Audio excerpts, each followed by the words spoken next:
Hey friends, thanks for joining me, Jim Baroud, to hear a few insights from leaders who represent our innovation ecosystem. Today's chat is with Greg Galant, co-founder and CEO of Muck Rack, a platform enabling PR teams to work together to find the right journalists for their stories, send customized pitches, build meaningful relationships with the media, monitor the news, and quantify their impact. Yeah, I run Muck Rack. It's Muckrack for anyone just listening who wants to Google us. But basically, it's a public relations software. So it's a software suite, online SaaS tool that PR departments and PR agencies use to find the right journals to pitch when they want to get mentioned in the news, to monitor whenever they're being covered online, in print, on TV, to know the second they're mentioned anywhere in the news. And finally, build reports on how successful they are with public relations or generally with earned media, so they can show to their CEOs and board of directors like the power of public relations and really prove out, all this value of talking to the media and getting your word out there has. Got it. Okay, we're going to circle back to this really great venture you have, but let's talk about your entrepreneurial journey. You've done a lot of things over your career, so talk to us from early days when you're young in school, high school, maybe even before that. So, and then take us through your entrepreneurial ventures and journeys. Sounds great. Well, it all goes back to being a bored kid in the suburbs where I was had early access to the internet. I used to dial into Prodigy, which was one of the online what do they call them, ISPs, ways to connect to information with your modem. It was like there was AOL, CompuServe, Prodigy. I had Prodigy, and right as the internet came out, Prodigy gave everybody a little bit of free web space. So I figured out, it took me like 10 hours because I didn't know what I was doing and there were no guides at the time on how to do it. But I figured out how to put up my own website. I think it was the Simpsons quotes and Warcraft codes or something like that. My two interests. I mean, I was like probably 13 at the time. And then when I was 14, I'm like, it seems like I could build websites for other companies. And that would be like a fun way to use this skill and make some money. So I launched my first business at that age, building sites for anyone from a local chain of newspapers to a prominent French philosopher to a clinical trials company. And it was this kind of really fun way to learn about these businesses and figure out how to market them. It was kind of a unique time because, a lot of people would be trepidatious about doing business with a 14-year-old. But the internet was so new. I didn't really have to convince people why they should hire me to build their website. I just had to convince them why their business would ever need a website. That wasn't common wisdom that a business would need a website or an email address even. So it was, really my first lesson in kind of bringing a new technology to market. But then it opened the door for someone so young as I was, because you couldn't have more experience. My pitch to them was like, hey, look, I've been building websites for 2-3 years, but like they've only really commercially been around for 2 or 3 years. So someone else tells you they have 10 years experience, they're lying to you. And it gave me this great wedge in. So that was my first business. I kept that up throughout high school and college. I very quickly learned, actually, at first I thought I wanted to be a computer programmer. Then I remember I started working with a friend of mine to help program some of the sites I was building for companies. And I watched him work. And that's when I realized like I was not a computer programmer. Like he was so much better than me. But what I did love doing, even though I did a lot of the early coding myself, I really loved figuring out how these businesses worked and what their needs were, marketing, sales, and then understanding enough about the technology to work with programmers and figure out, what we should build and spec out the needs. So that was my intro. Then in college, I'd spent one summer working at a venture capital firm. I got a chance to work at CNN.com as an associate producer part-time my senior year of college. And now this was like 2005 when I was graduating college.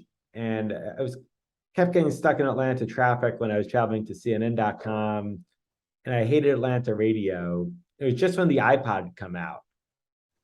So I was thinking, like why can't, like, CNN has all this news content, like why can't I download audio, download MP3s of it to my iPhone? And I started searching around, and I don't even think the term podcast existed yet, but it was called RSS feeds with enclosures, that you could use an RSS feed and link to an MP3 file. And there were these iTunes didn't support it, but there were these third-party tools that would let you download these MP3s and automatically put on your iPod.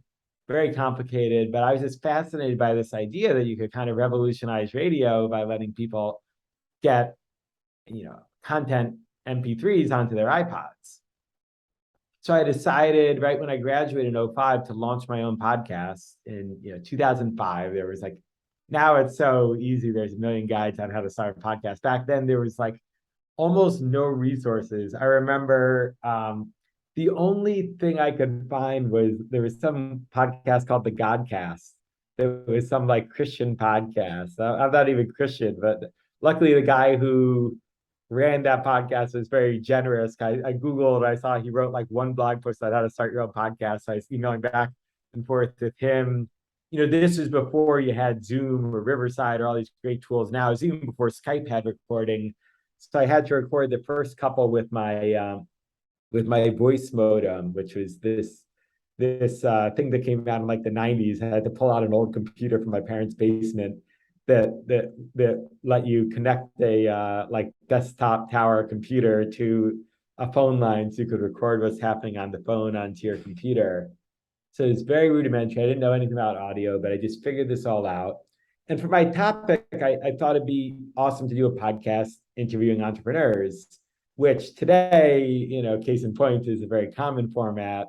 Back then, it didn't really exist. And also, to transport back to 2005, like now a lot of the knowledge you need to start a business has kind of been open source because of podcasts like yours, Jim, and lots of blogs by entrepreneurs and VCs and Medium and all these great formats. People doing Twitter threads on how to do some area of business.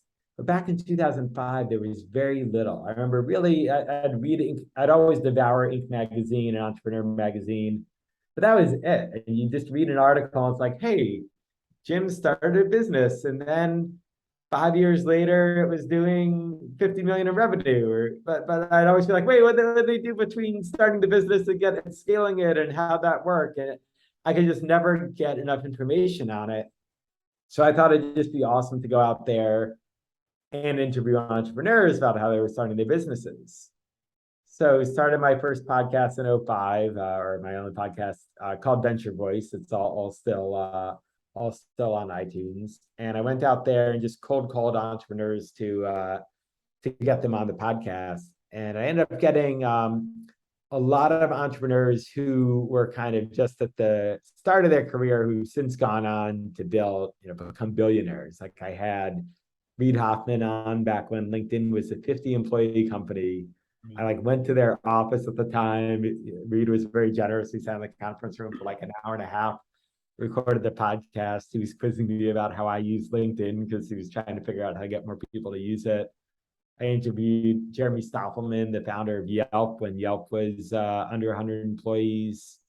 And then I was able to kind of trade on those names to get bigger, more well-known people at the time. Like one of my all-time favorites was interviewing John Bogle, the founder of the Vanguard Group and the inventor, in essence, of index funds, who took the subway to meet me in Manhattan to record this interview. And it was just surreal. And we split a cab back to Penn Station together. It was a really fun experience doing that podcast. And I should mention, and I'm happy to circle back to this if you want, but I had plenty of failures along the way. I also tried launching a podcast advertising software and ad network back in 05, which did not work. It was, in retrospect, 10 years too early to market. And I saw people launch with the exact same product 10 years later and do well. But basically, every podcast company that started in 05 more or less didn't work out. But that brings me to one of my more interesting interviews, which was with Ev Williams, who at the time was working on a podcast startup of his own called Audio. Audio was a podcasting directory and software company. So I stayed in touch with Ev, and Audio didn't really work out, but it was really buzzy. I broke the news that they raised $3 million in venture capital, which at the time was considered like unheard of, that you could raise $3 million for a pre-launch consumer internet company, whereas now that'd be like a small pre-seed round or something like that. But yeah, I stayed in touch with Ev, and Audio didn't work out, so I watched him pivot to a little side project his company had called Twitter. That led me to sign up way early. So I just got at Gregory on Twitter just because it was open. I went to twitter.com, registered at Gregory, and snagged it. So I was following that kind of early Twitter ecosystem and noticing there was all interesting stuff happening on Twitter, but no way to figure out like who's worth following or paying attention to. So I had this idea along with my co-founder, Lee Semmel, that we could launch a site where you could vote with a tweet for who's the best on Twitter. We built the website in like 2 weekends. It's kind of a joke. Launched it, and within 24 hours, that became the top trending term on Twitter because it's like in retrospect, the timing was perfect because on one hand, Twitter was like just gotten big enough to matter. This was by like late 2008. Twitter took a couple of years to really get to critical mass, but it was still new enough that no one had ever done a Twitter voting system before. I mean, now it's super common. Everything you do, please share this, share that.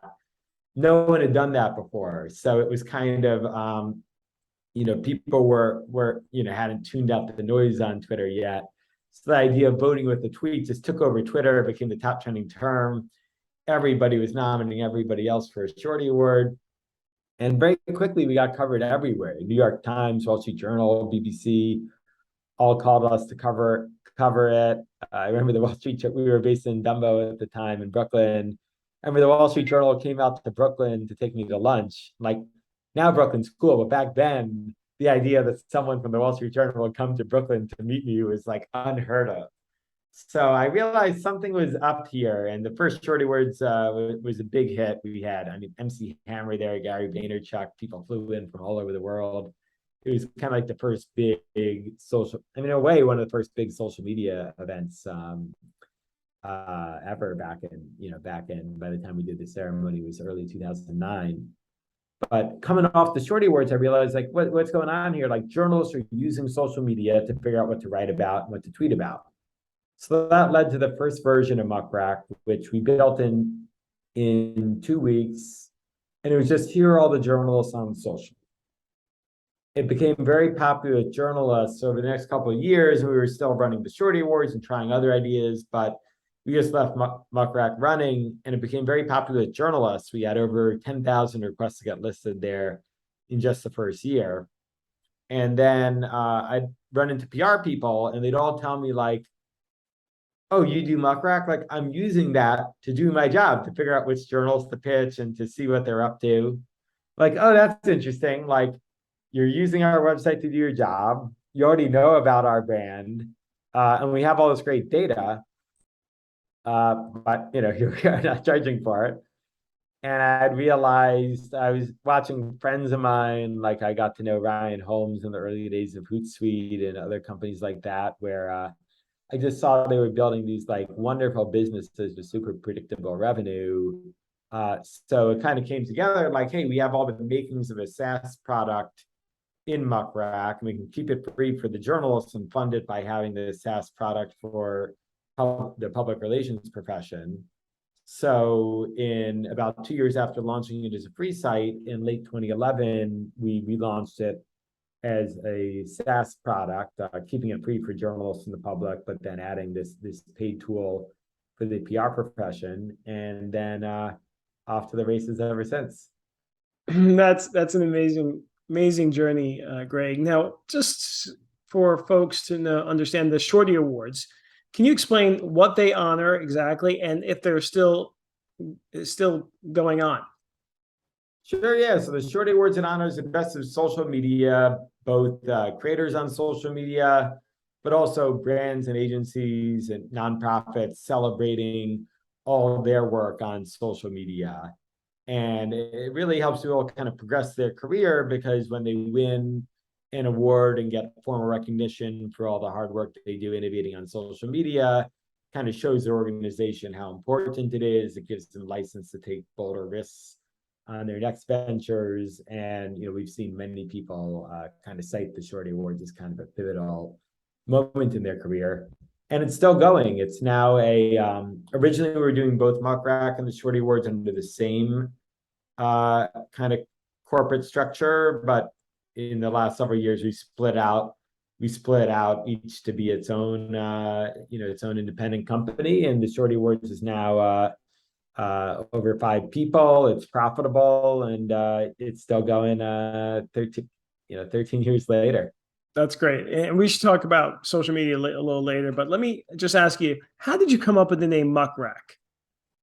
Yeah, so it was a play on the term muckraker, which was popularized by Teddy Roosevelt in the 1920s. And originally it referred to journalists that were kind of investigative journalists, like the idea that they're digging through the muck to find the story. And when it started, and the way Teddy Roosevelt used it, it was kind of derogatory, like, hey, you're digging through muck, you're digging up dirt. You're not, you're dishonoring the profession. But over the years, journalists came to really love the term, because it's like, hey, this means I'm actually like doing my job. I'm investigating. I'm not just regurgitating, the corporate line. So, I had this idea of like the muckraker is kind of a way to honor journalism. And then also thinking like, okay, we're going to show all the muckrakers, all the journalists one place. So it made me think of like a newspaper rack or a magazine rack where you see all the publications in one spot. $8 later on GoDaddy, we'd registered muckrack.com, which was our full branding budget pretty much. And no one had used the term before, so we were off to the races. And it's been a fun term, because I don't think, honestly, I don't think I would have had the guts to name a SaaS company that that if I'd known, one day this thing will employ hundreds of people, something that provocative. But I think it did help us a lot, because it really lets us stand out. And then I find, both a lot of journalists use our platform, and also a lot of PR people are either former journalists or kind of journalism nerds. A lot of them study journalism in college, and even though they didn't go into journalism, they love it. So I find like in our market, people really love that origin story for the name. Sure. And there, you probably know this, there's a commonality with, whenever I hear muck, I think of the muckers. Thomas Edison's researchers were called muckers. Same concept, right? Digging, inventing, experimenting, but it was a colloquial term. That's anyway. Just that's a New Jersey pride. That's right. So tell us now, the industry, obviously you've seen a lot over the years, right? You've been in this business. So how has it changed? And what are the current sort of challenges and opportunities? I think when I think of PR and press releases, right? Sending out press releases seems so old school, right? And I'm not sure how that's changed over the years. Is it still the right approach in general, or are there so many other ways to sort of get the information out? Yeah, I think there's two parts to the answer. One is PR has always been about a lot more than press releases. And then in addition to that, it's changed a lot. But kind of just starting with the basics, and I think it's a great point to bring up, because a lot of people do think PR is just a press release, and the press release is important. We have a great partnership with Business Wire, which is part of Berkshire Hathaway. That's a great way to distribute press releases. But you shouldn't, just putting a press release out there is just one element of the PR strategy. A big part about it is maintaining relationships with journalists, talking to them, doing interviews. And a lot of times, especially now, it's important to let the journalists know before you put out the press release. because once you put out the press release, it's on the internet, like it's no longer news. It used to be that the press release just went to newsrooms, and then some local newspaper might be like, oh, I see this press release. There's no way my audience will ever know about it unless I write the story about it. But now the internet exists, if you put out the press release and then you pitch it, unless you're Apple or you have huge leverage about a new product, like a lot of journalists will be like, well, you already announced the news yourself, so why would I cover it now? So it's really important, write the press release, but before you send it out, start contacting journalists and be like, do you want the exclusive on this piece of news? We'll share it with you before everybody else, or at least saying, hey, we've got this coming. Will you agree to an embargo? Meaning that, will you agree that if we share the press release with you before it goes public, that you won't write about it until X date and time? But this way you can at least prepare your story before it goes live. So now, the second it goes live, you can write your story. In addition to that, there are other tactics. You can go to the journalist and be like, hey, look, we announced this press release. We announced this in the press release, but would you like an exclusive interview with our CEO? Would you like a tour of the office? Would you like a demo product, whatever it is? So you got to kind of be creative in figuring out kind of your whole media relations strategy. And in addition to that, it's changed a lot. And we've actually changed our product tremendously in the 10 years since we launched the SaaS application, and definitely the 13 years since we launched the Muck Rack originally. And one of the big changes is what we're doing right now, that it's not just journalists you have to think about in your public relations strategy. It's podcasters, it's newsletter writers. There are a lot more people that you can get, is the buzzword is earn media from, media you're not paying for, media that you're earning because you're doing something unique and interesting in the world. So we've expanded what we do from just a traditional journalist, who's working at the Times, who's working at the Wall Street Journal, to also podcasters, to newsletter writers, to bloggers, YouTubers. So I think when you think of your strategy of how you get earned media, there are a lot more people that you have to have relationships with and talk to than ever before. Right. So initially, I think there was this illusion that PR would not be as important because everything's, distributable immediately with the touch of a button. But now with all the over information, right, and all the other avenues, as you mentioned, now the value of PR or PR experts or professionals is more important than ever. Yeah, I agree with that. And I think you're right, to do that callback. There was this idea like, oh, well, the internet's just going to disintermediate journalists and, other media people, because every company can just put its own message out directly on their own blog. So why would you ever need earned media? But it turns out that, people are pretty smart, and they know, hey, if Muck Rack publishes on the Muck Rack blog that Muck Rack's awesome, it's not very credible, and you probably don't want to read it, or you're going to read it with a lot of suspicion. Versus if it's earned media, if it's this journalist wrote about PR software and interviewed people in the industry and said, oh, Muck Rack is a great piece of software, that's more credible. It's a third party who's not being paid, saying something positive. That's earned media. Or just the same, I could launch my own podcast that's just about how great I am and my company is, and have someone else from my company interview me. And guess what? It'll be super boring because, they're only going to ask me questions to make me look good.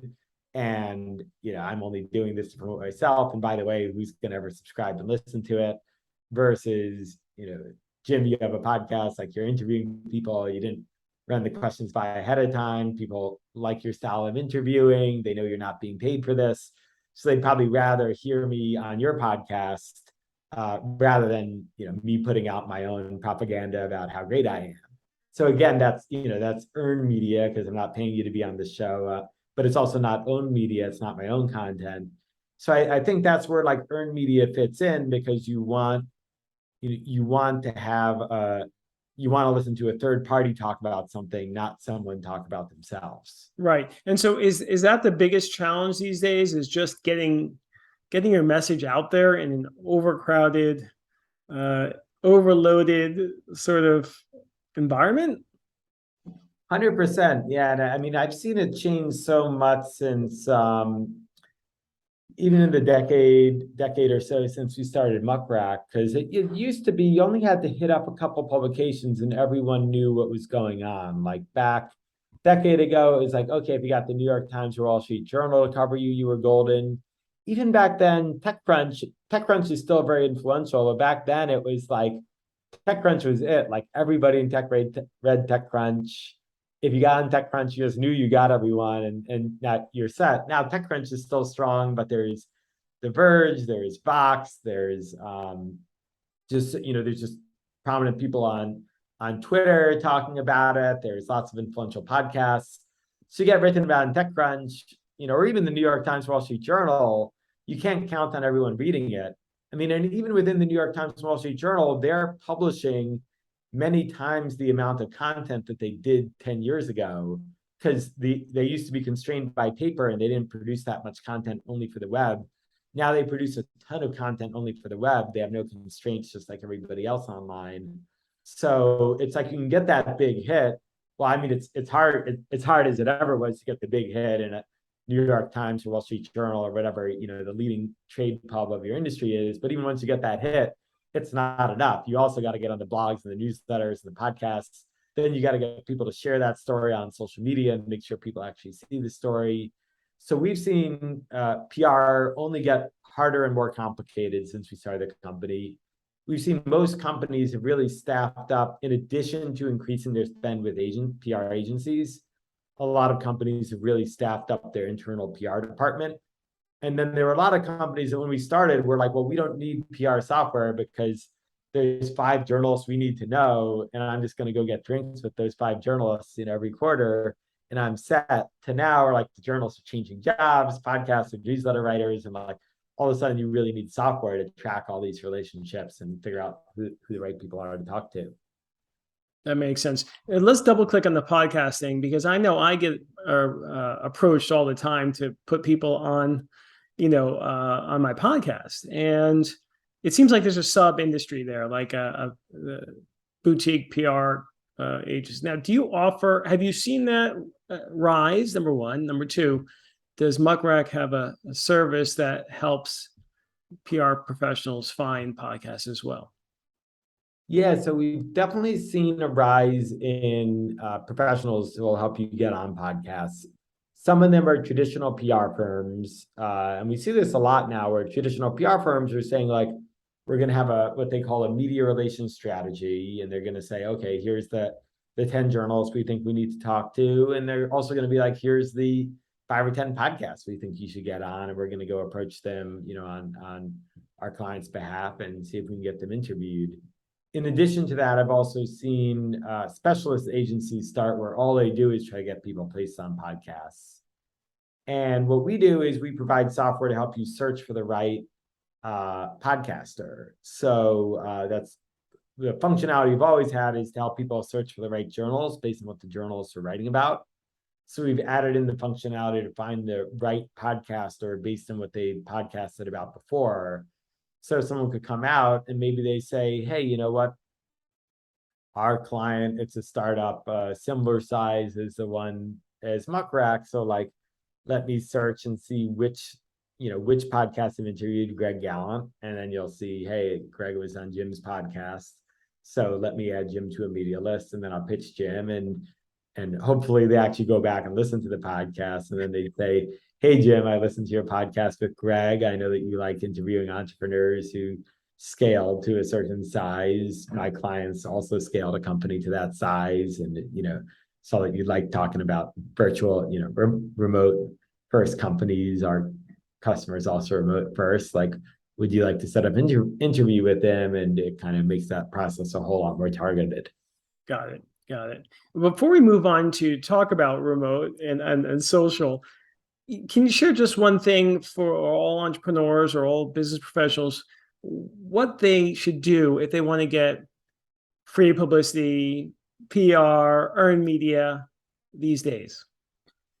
Most important thing is to think like a journalist.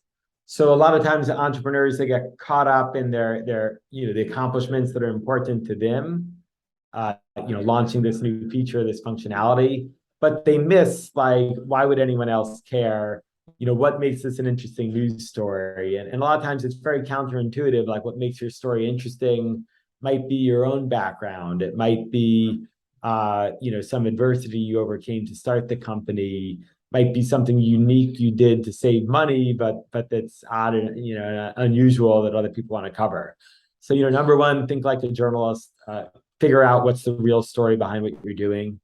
And just remember, journalists are real people. So if you contact them in a really genuine way, they'll react to it. And journalists love hearing from founders. And I think they recognize the passion that entrepreneurs have.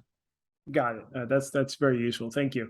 Now let's move to social media. Now you've seen everything, particularly since the Shorty Awards were started, right? Talk to us just broad stroke. How have you seen social media change over the years? And then we can sort of dive into it a bit more. Oh man, I've seen everything. I joined Facebook, I think in 2003 when it was being rolled out to college campuses, and the one when I went to happened to be one of, like, I think the first 13 schools that they rolled out to. I still remember, like, we'd post all these photos of us, like, at parties very unprofessionally. And then I remember, like, the next year, I got on my junior year, and then I remember my senior year, companies were sending, like, their first year recruits to campus to recruit. And I just always assumed that they'd kick people off of Facebook when they graduated, because the whole thing was you needed the .edu email. Then I remember my friends and I realized, like, oh wait, they're not kicking people off Facebook when they graduate, so we got to go and clean up our Facebook profiles, because what if they look at it and see the photo we had of ourselves at poker night in college? So I watched that. Then I saw when Twitter first came out, it was really revolutionary, because even though Facebook had already existed and Friendster existed, at the time it was still locked down to your friends. So there was no concept of being good at Facebook or being influential at Facebook, because it's just about sharing photos with your friends. How could you be good at that? And you couldn't gain an audience beyond people that you knew pretty well. So Twitter came along and it was like, hey, anyone can follow you. And I mean, the irony was they meant Twitter to be much more about, like, hey, I'm having lunch here, who wants to come join me? Not, here's my musing on the state of the world today, or on some hot button political issue, or on what a coach should do in a football game. But it evolved that way. And so to me, the real big moment was in 2008 when I realized, like, oh wait, Twitter is really more about creating media than it is about just being social and connecting with your friends. And that's kind of what really set me on my career path of launching the Shorties and then Muck Rack. And of course, since then, I mean, social is kind of unrecognizable. Like, when we started the Shorty Awards in 2008, like, you couldn't even post a photo to Twitter. You had to use a third-party app, TwitPic, to link to a photo people would click on and see the photo. So, to think it went from, purely all text to today, where it's like this story format, and TikTok and Instagram is dominating everything, and you barely type when you post social media anymore. It couldn't be evolving more quickly. Sure. Well, let's talk that, since you talked about Facebook. Do you see it? Obviously, they're going through some changes, and it's a challenging time getting involved with the metaverse, obviously. How do you see, and then you have TikTok, right? So what's your, let's just say, forecast? How will things, do you think, develop going forward? Yeah, it's hard to make predictions, because there have been so many unexpected twists and turns already. But I think there's going to be a place for both the TikTok format to, like, share things more casually with your friends and make entertaining videos. But also, I think there'll still be a place for Twitter, because I mean, it's super valuable that, if you just want to put something out there on public record, Twitter is the place to do it.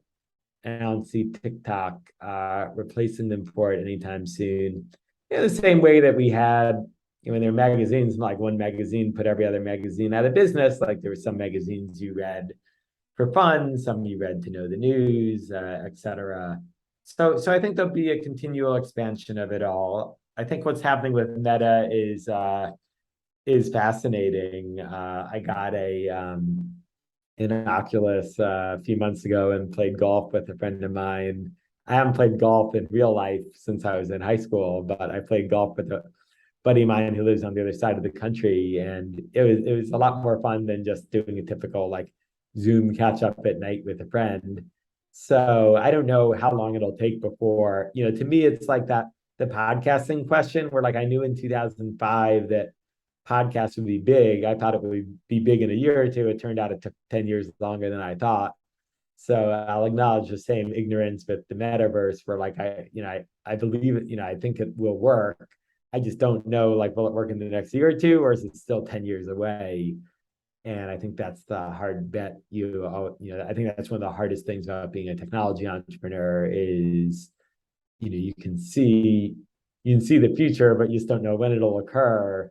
And a lot of times, if you start a company or make a bet with your business, you can't afford to be too early because you just can't afford to sustain losses for too long. So Right, that'll right. be something to watch. Well, what about, speaking of TikTok, and I think you have influencers on your platform, right? Is that a, a growing? How do you see the importance of influencers for PR? Yeah, I think influencers are huge for PR, but I think it's important to define influencer because it's such a broad term, and some people make the argument that like, hey, if you have 5 followers and you're influencing your friends, you're an influencer.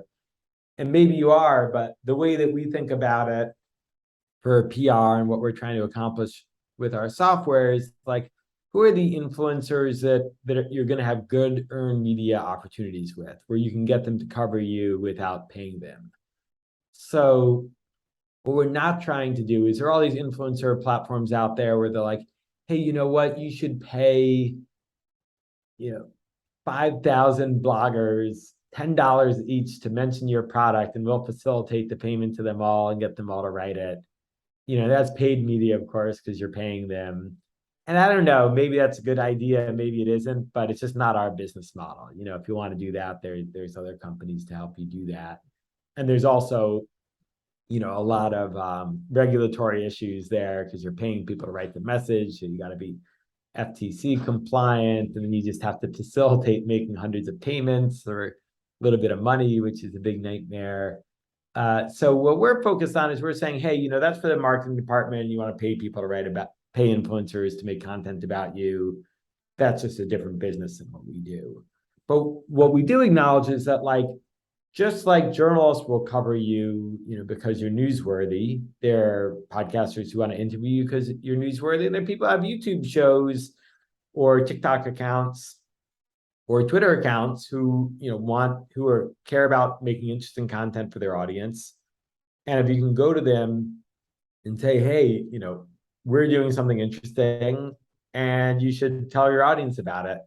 Like that's where we play. So we're focused on finding those influencers who have that kind of earned media opportunity and then having them in our search engine and helping organizations, and our customers range from Fortune 50 companies to nonprofits, foundations, government organizations, et cetera, helping them find who are the right people to talk to get your message out there through earned media.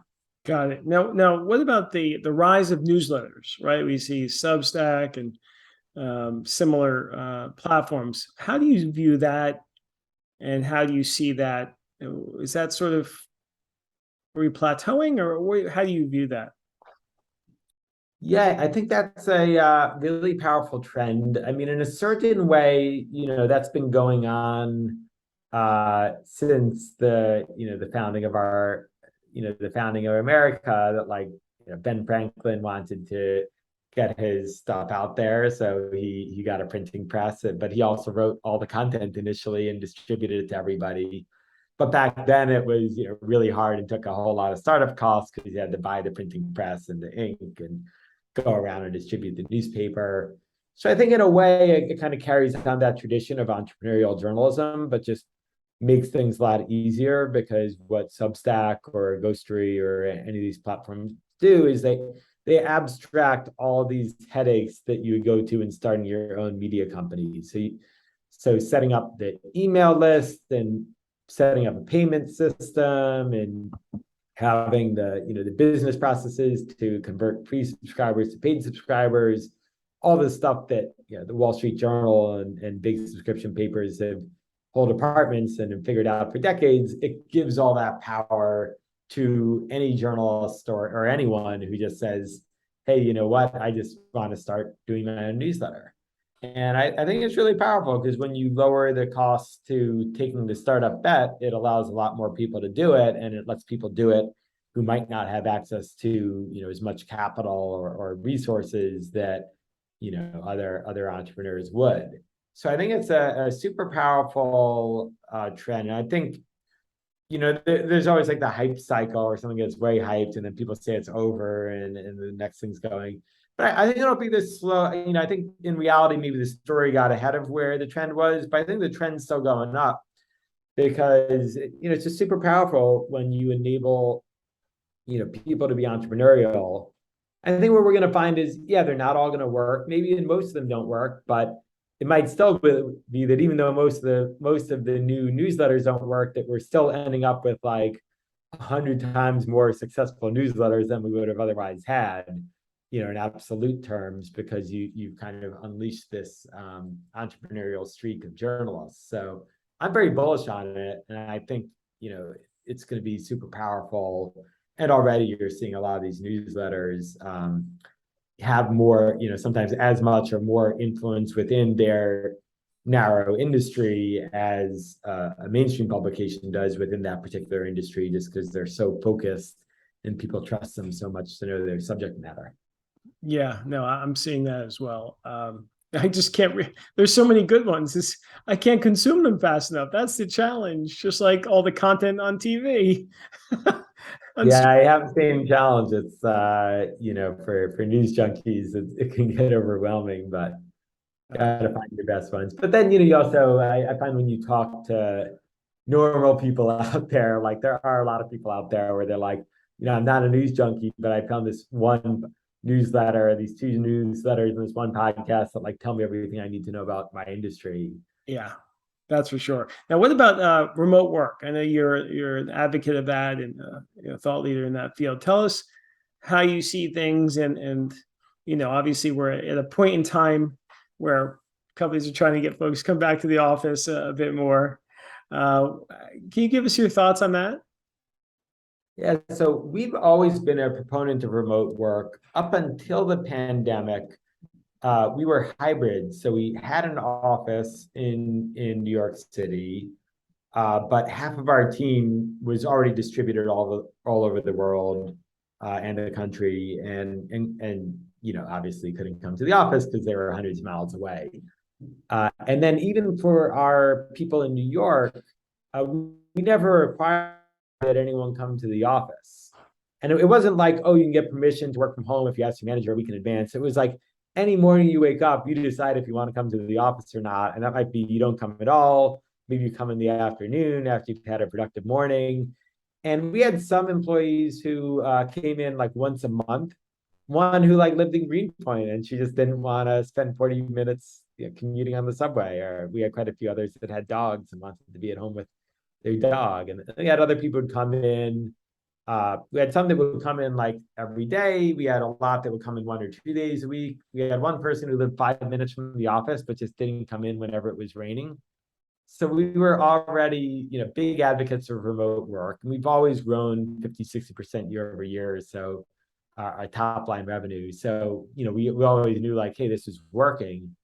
It used to be kind of embarrassing though, like customers and partners would come to our office and they'd see like half the desks are empty just because there's people working from home. And I'll be like, hey, Greg, is everything all right? Like, they thought like we'd had to lay off half the company because of the, half empty office is a depressing thing to see. And I'm like, no, we're doing great. Like we're growing quickly. And like all these people are working hard. They're just not at the office. So when the pandemic struck, it was an easy switch for us. I was just like, went on Slack one Sunday afternoon. I was like, "Hey guys, just don't come in tomorrow." And everyone already had a laptop. We already had Zoom accounts. We already had Slack. We didn't have any whiteboards at the office. We were fully paperless. So the transition was very seamless for us. Then we grew a lot during the pandemic. And by the time our lease was up, which was about a year and a half ago now, about a year into the pandemic, like because we'd grown so much outside and new employees just happened to not be in the New York area or they'd moved, that less than a third of the company was in the New York metro area. And then we surveyed them and they told us like, hey, at most I'd come into the office like once or twice a week. No one wanted to come back in 5 days a week since so many people had moved away from city centers or gotten dogs or just changed their lifestyle, started families, lots of other things. And then we're like, well, what if instead of having an office you came to once a week to socialize, we just put down the corporate card and had a happy hour? They were like, that'd be even better. So we did that. We told everybody, anyone who wants it, we give people a stipend to go to WeWork or any other co-working location. So like just because we don't have our own office doesn't mean you can't get out of the house and work somewhere else. We pay for the co-working setups. And we also gave people a budget for home internet, um, for better home office setup. So it wasn't like we were just wanted to save the money of having an office. It was more about redeploying the rent in a way that helps out everybody where everyone's spread out all over the world. So we're really big on it. We launched this Work Remotely Forever pledge. You can find workremotelyforever.com, where we got dozens of other companies, including Automatic and Vision, to all sign this pledge that they'll never force people back to an office. Doesn't mean they can't have an office, but just that they won't force people there. Because I found a lot of people in this really lousy position where like they're told like, hey, you can work from home for now, but at some point we might recall you into the office. And that stinks because like now you're like, don't know, like, well, can I move? Can I buy a house? And if I buy a house an hour from the office, well, I have to then commute 5 days a week and spend 10 hours a week commuting to an office. And then there's also like that subtle thing of like, maybe we reopen the office and we don't say you're required to come in, but all of management is in. So that means you're never going to get promoted unless you come in. So kind of the idea with the pledge is just like, hey, we're just telling you like, we're going to be remote first forever. It's not going to adversely affect your career if you don't come into an office. In our case, there's no foreseeable plan to actually open an office. If we ever did, we'd have to open like 10 of them because our workforce is so distributed now.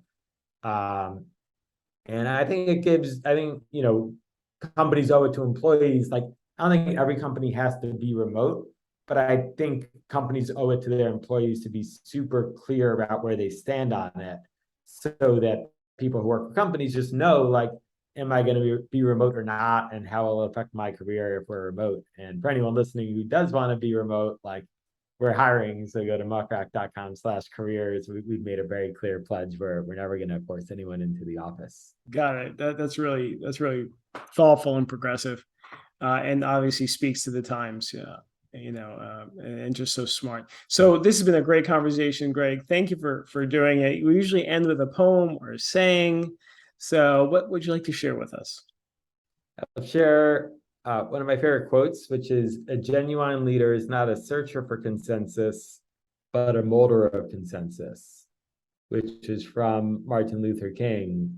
And I think it's just so powerful because it's this very delicate line you have as a leader. And I think particularly as a founding entrepreneur, where it's your company, where the company you started is, it belongs to everybody once you get going. But that on one hand, it's great to have consensus. And I think on a lot of issues, if you hire really smart people, 90% of issues, you're going to all arrive to the same conclusion because it'll be clear what the smart thing to do is.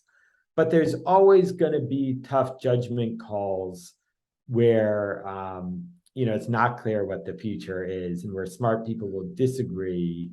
But you do have to be clear in setting a direction for your company. And if you keep searching for consensus,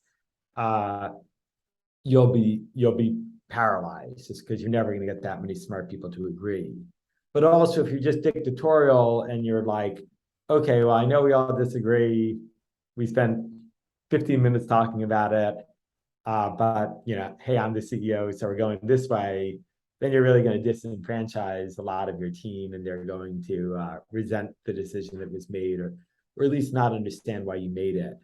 So I think that idea of molding consensus is really powerful. Not that you're always going to get a consensus, but I think if you're a strong leader, you can get most people on board with the new direction, or at least get the people who disagree to disagree and commit and understand, like, hey, we both disagree, but here are the facts, and maybe I'm wrong, but I think it's a smart decision. Maybe 60% chance I'm right. So won't you join me in taking this bet that's 60% chance going to work out? But being able to like bring a team along, kind of mold that consensus, I think is the essence of entrepreneurial leadership, and a really hard thing to do, and also a new skill for an entrepreneur to learn if it's their first time that they're building a large team. And I think one of the biggest struggles in going from being a fledgling entrepreneur when you just got 2 or 3 people in the room to being a leader of a company and really becoming a CEO in the true sense of the job title. Yeah, no doubt that makes a lot of sense. And as you say, it's so hard to transition from a founder to leading a larger company like you're doing. And so kudos to your success. That's really very, very difficult. I've seen thousands of entrepreneurs in my career. So this has been a great conversation. Thank you so much, Greg. I really appreciate it. Thanks for joining us. I hope you enjoyed the show. Please like it, leave a review, and subscribe. See you soon.